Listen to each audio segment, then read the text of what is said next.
안녕하세요. 이은주의 심리학 놀자 시간입니다. 오늘은 일본에서 이슈가 되고 있는 주제를 가지고 왔습니다.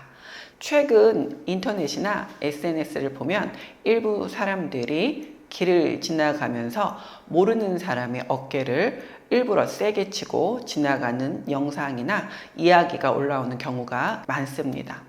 왜 저런 행동을 하지? 굳이 남에게 피해를 주면서까지 저럴 이유가 있을까? 우리가 이제 이렇게 생각을 하죠. 이해하기 어려운 분들이 많으실 거라 생각합니다.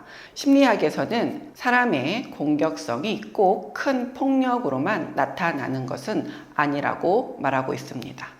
오히려 일상 속에서 상대를 살짝 밀치거나 길을 막거나 일부러 부딪히거나 불쾌감을 주는 행동처럼 아주 작은 공격성으로 표현되는 경우가 많습니다.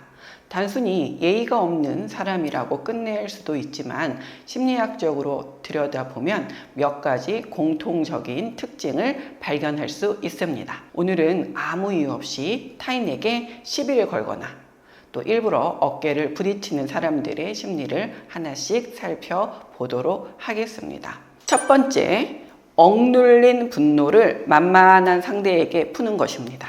일부러 다른 사람의 어깨를 치고 지나가는 행동은 아주 작은 행동처럼 보일 수 있습니다. 하지만 그 안에는 상대방에 대한 공격이 담겨져 있습니다. 직접 욕을 하거나 주먹을 휘두르지는 않았지만 상대에게 불쾌감과 위협감을 주는 행동이기 때문입니다. 그렇다면 왜 아무 상관도 없는 사람에게 이런 행동을 할까요? 그 사람의 마음속에 이미 쌓여있는 분노와 불만이 있을 가능성이 있습니다. 직장에서 무시를 당했을 수도 있고 인간 관계에서 계속 참고 있을 수도 있고 자신의 삶이 때때로 풀리지 않아 답답함을 느끼고 있을 수도 있습니다. 하지만 정작 자신을 화나게 한 사람에게는 직접 표현하지 못합니다. 상대가 자신보다 강하거나 관계에서 불이익을 받을 수 있기 때문입니다. 그래서 전혀 관계없는 사람, 다시 만날 가능성이 낮은 사람, 자신에게 크게 대응할 것 같지 않은 사람에게 그 공격성을 표출하는 것입니다. 예를 들어 회사에서 상사에게 혼난 사람이 집에 와서 가족에게 짜증을 내는 것과 비슷합니다. 즉 자신을 화나게 한 대상에게는 아무 말도 하지 못하고 비교적 안전하다고 느껴지는 대상에게 화를 푸는 것입니다. 길에서 일부러 어깨를 치는 행동도 마찬가지일 수 있습니다. 사실 그 사람은 지나가는 사람에게 화가 난 것이 아닙니다. 자신이 감당하지 못한 분노를 전혀 상관없는 사람에게 떠넘기고 있는 것입니다. 두 번째, 상대보다 우위에 있다는 느낌을 얻고 싶은 그 사람의 마음입니다. 사람은 누구나 어느 정도 자신의 존재감과 영향력을 확인하고 싶어 합니다. 건강한 사람은 자신의 능력이나 사회적 관계, 성취를 통해 존재감을 느낍니다.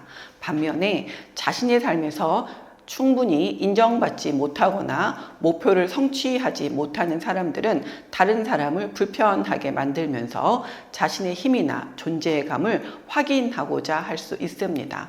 일부러 어깨를 치고 지나간 뒤 상대가 놀라거나 피하는 모습을 보면 순간적으로 이런 느낌을 받을 수 있습니다. 이런 행동들은 실제로 강해서 나타나는 행동이라기보다는 내면의 무력감을 보상하려는 행동일 수 있습니다.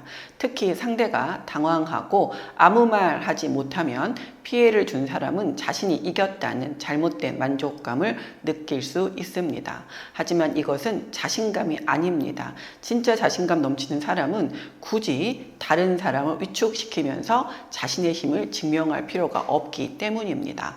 오히려 자신의 힘을 확인하기 위해 타인을 불편하게 만들어야 한다면 그만큼 내면에서는 자신을 작고 무력한 사람으로 느끼고 있을 가능성이 높습니다. 세 번째, 자신보다 약해 보이는 사람을 골라서 행동하는 것입니다.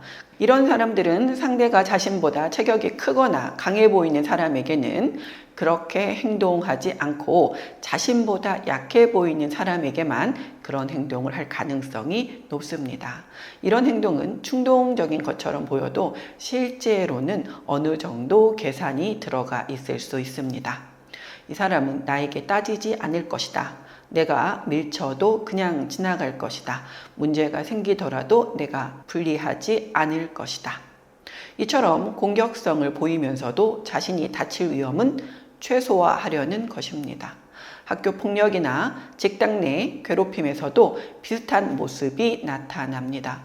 가해자는 무작위로 모든 사람을 괴롭히기보다는 자신에게 대응하기 어려운 사람을 골라 행동하는 경우가 많습니다. 결국 그런 행동을 일삼는 사람이 원하는 것은 싸움 그 자체가 아니라 안전하게 우월감을 느끼는 것입니다. 네 번째, 다른 사람의 감정을 중요하게 생각하지 않는 것입니다.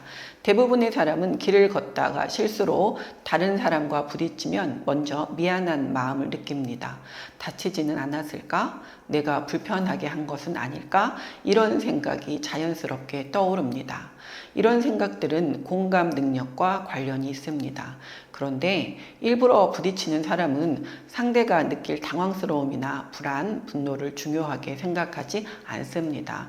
상대도 자신처럼 감정을 가진 사람이라는 인식보다 그저 자신이 지나가는 길을 방해 대상으로만 보는 것입니다. 공감 능력이 부족한 사람은 자신의 행동이 다른 사람에게 어떤 영향을 미치는지 잘 생각하지 않습니다. 또는 영향을 알고 있더라도 그것을 대수롭지 않게 여깁니다. 그 정도 가지고 뭘 그래? 살짝 부딪힌 것 뿐인데 기분 나쁘면 어떨 건데? 이런 태도를 보일 수 있습니다. 문제는 부딪힌 강도만이 아닙니다.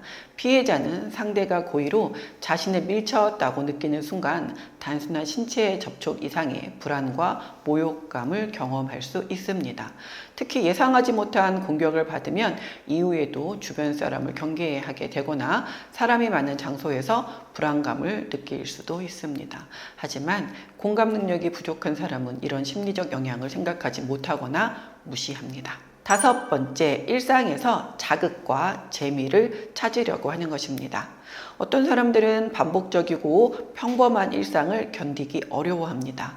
그래서 일반적인 방법보다 강한 자극을 통해 재미와 흥분을 느끼려고 합니다. 위험한 운전을 하거나 낯선 사람에게 시비를 걸거나 규칙을 어기면서 짜릿함을 느끼는 행동이 여기에 포함될 수 있습니다. 일부러 지나가는 사람에게 부딪힌 뒤 상대의 반응을 확인하는 것도 이런 자극 추구 행동일 수 있습니다. 상대가 화를 내면 그것을 재미있는 사건으로 받아들이고 상대가 아무 말도 하지 않으면 자신이 상황을 통제했다는 만족감을 느낄 수 있습니다. 특히 이런 사람들이 그러한 장면들을 촬영하거나 주변 사람들과 공유한다면 다른 사람의 관심과 반응을 얻는 것이 목적일 수 있습니다. 내가 이런 행동까지 할 수 있다. 사람들이 나를 주목한다. 이 행동으로 조회수나 관심을 얻을 수 있다. 이런 심리가 작용할 수 있는 거죠. 하지만 자극을 위해 다른 사람에게 피해를 주는 행동은 단순한 장난으로는 볼 수 없습니다. 한쪽은 즐겁고 다른 한쪽은 모욕감과 공포를 느낀다면 그것은 장난이 아니라 일방적인 공격일 것입니다. 여섯 번째, 모방과 집단 심리가 작용할 수 있습니다. 즉 어떤 행동이 온라인에서 반복적으로 노출되면 특히 지금 우리가 말하고 있는 어깨빵 사건들이 그렇죠. 일부 사람들은 그것을 하나의 유행이나 놀이처럼 받아들일 수 있습니다.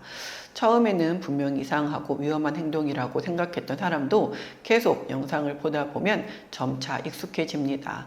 다른 사람들도 하는데 뭐 별일 아닌가 보다. 나도 한번 해볼까? 이런 생각이 들 수 있습니다. 특히 주변 사람들에게 인정받고 싶은 욕구가 강한 사람은 혼자라면 하지 않을 행동도 집단 안에서는 할 수 있게 됩니다. 친구들이 웃어주거나 영상을 찍어주거나 온라인에서 반응이 좋으면 행동에 대한 죄책감이 줄어들기도 합니다. 그 이유는 집단 속에서는 개인의 책임감이 약해지기 때문입니다. 나만 그런 것도 아닌데 다 같이 재미로 한 건데 이런 식으로 자신의 행동을 합리화합니다. 하지만 많은 사람이 한다고 해서 잘못된 행동이 괜찮아지는 것은 아닙니다. 그렇다면 이런 상황에서는 어떻게 해야 할까요? 갑자기 누군가가 일부러 부딪히면 대부분 순간적으로 당황합니다. 내가 잘못 걸었나? 내 실수로 부딪힌 건가? 이렇게 상황을 판단하는 동안 상대는 이미 지나가 버립니다. 먼저 기억해야 할 것은 상대의 행동이 자신의 잘못 때문이라고 생각할 필요가 없다는 것입니다. 일부러 공격성을 보이는 사람의 행동은 그 사람의 감정 조절과 관계 방식의 문제인 것입니다.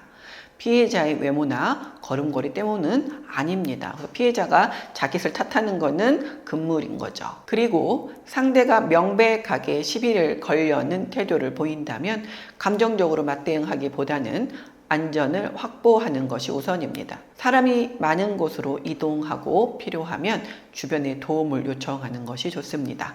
반복적으로 따라오거나 위협적인 행동을 보인다면 혼자 해결하려고 하지 말고 경찰이나 주변 사람들에게 도움을 요청해야 합니다. 물론 억울하고 화날 수 있습니다. 하지만 상대가 원하는 것이 바로 피해자의 감정적인 반응일 가능성이 높습니다.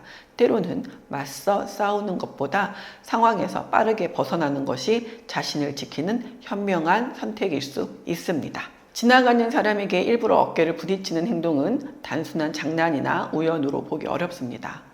그 안에는 억눌린 분노, 열등감, 우월감을 확인하는 욕구, 공감 능력의 부족, 또 자극 추구, 규범을 무시하는 태도 등 복합적으로 작용할 수 있습니다. 특히나 중요한 것은 진짜 강한 사람은 자신보다 약해 보이는 사람을 절대로 괴롭히면서 힘을 증명하지 않는다는 거죠. 오히려 자신의 감정을 조절하지 못하고 아무 관계도 없는 사람에게 공격성을 드러내는 행동은 내면의 불안과 또 자신의 내면의 취약성을 보여주는 증거입니다. 그런 사람들은 누군가 밀치고 위축시키는 행동들이 마치 자신이 강해진 것처럼 느낄 수 있습니다. 하지만 다른 사람을 작게 만들어야만 자신이 커졌다고 느낀다면 그것은 진정한 자신감이 아니겠죠. 우리가 거리에서 지켜야 하는 것은 단순한 예절만이 아닙니다.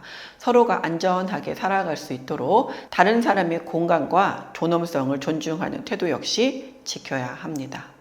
오늘 이야기가 도움이 되셨다면 구독, 좋아요 꼭 부탁드립니다. 지금까지 이은주의 심리야 놀자였습니다. 감사합니다.